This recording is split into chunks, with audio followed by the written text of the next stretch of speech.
We've just presented SB 44 to the Senate Committee on Public Safety, and it failed. The Senate Public Safety Committee heard Senate Bill 44, also known as Alexandra's Law, on Tuesday. It would have allowed prosecutors to prosecute fentanyl dealers with murder if they sell drugs to a person and that person dies as a result. Dealers would be given a warning to stop selling the drug before receiving a more serious sentence. One public official, Mayor Todd Gloria, supported the bill and said SB 44 could have made a positive impact if it passed. He criticized the committee members who opposed SB 44.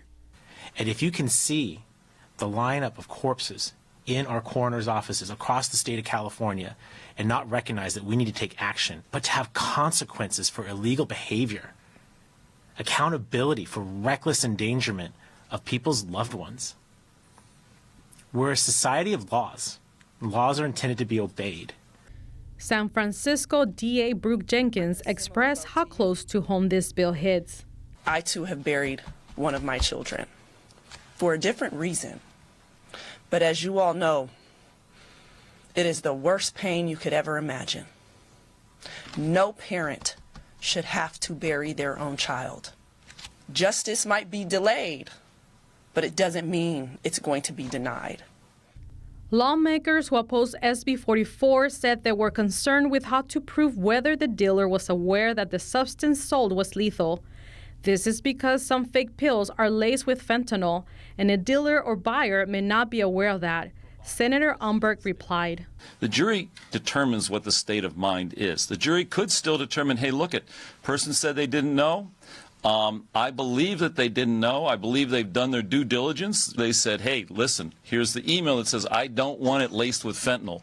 And they tested it with fentanyl strips, and there's no fentanyl, at least according to the testing. So they've exercised due diligence. That would come into evidence. Officials at the press conference said that while SB 44 did not pass, it is not the only way to uphold the law when it comes to holding those accountable for fentanyl-related deaths.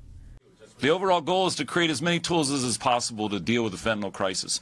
Treatment, education, prevention, holding those who are repeat sellers of fentanyl accountable.